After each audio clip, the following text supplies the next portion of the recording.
देखो गुप्त वंश की बात क्या है, वर्धम वंश क्या है, वर्धम वंश, उसको वर्धम वंश या क्या बोलते हैं, पुष्यभूति वंश भी बोलते हैं, ठीक ना। तो वर्धम वंश का संस्थापक कौन था, पुष्यभूति वर्धम, तो ठीक ना। और ये कौन था, गुप्त वंश का सामंत, सामंत समझ में आ रहा है ना, उसी का दरबार में जाके काम कर रहा है वो सामंत होता है, ठीक ना। आगे है ये पुष्यभूति वर्धन जो है अपनी राजधानी कहाँ बनाया, हरियाणा के थानेश्वर, हरियाणा के थानेश्वर, ठीक ना। तो पुष्यभूति वर्धन अपना राजधानी कहाँ बनाया, हरियाणा के थानेश्वर। आगे है इस वंश जो अगला, इस वंश का अगला शासक कौन था, प्रभाकर वर्धन, कौन था, प्रभाकर वर्धन, ठीक ना। प्रभाकर वर्धन तो 3 संतान है, कितना संतान, 3 संतान, प्रभाकर वर्धन को 3 संतान, ठीक ना। पहला कौन था, राजवर्धन, पहला राजवर्धन, दूसरा हर्षवर्धन, तीसरा राजश्री, तीसरा कौन था, राजश्री का विवाह जो है किससे हुआ था, राजा के ये कन्नौज के राजा हर्षवर्धन से, इसी से हुआ था ना। उसका क्या हुआ कि मालवा के शासक था, कहाँ का शासक था, मालवा के शासक, उसका क्या नाम था, देवगुप्त। तो राजश्री का विवाह किससे हुआ, कन्नौज के राजा कौन था, गिरिवर्मन, कौन था, गिरिवर्मन, तो गिरिवर्मन से हुआ। तो मालवा के शासक देवगुप्त, देवगुप्त क्या क्या गिरिवर्मन को मार दिए, क्या क्या गिरिवर्मन को मार दिया, गिरिवर्मन को जब हत्या किया उसके बाद राजश्री को भी क्या मारने, मतलब हत्या करने की कोशिश किया। एक बताओ, हस्बैंड को मारेगा पत्नी को छोड़ देगा, नहीं छोड़ेगा, दोनों को मारेगा ना। राजश्री को भी मारने के लिए गया, लेकिन राजश्री क्या हुआ, जंगल की तरफ भाग गई, कहाँ भाग गई, तो राजश्री बच गई ना, मर गई, बच गई।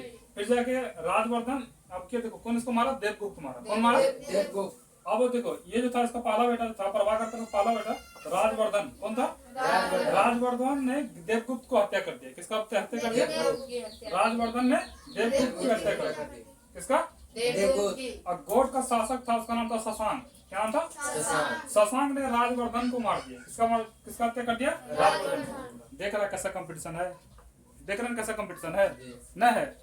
राजश्री का हस्बैंड को कौन मार दिया, देवगुप्त, कौन मारा, देवगुप्त का इसका भाई मार दिया, क्या, राजवर्धन, कहाँ गया, राजवर्धन।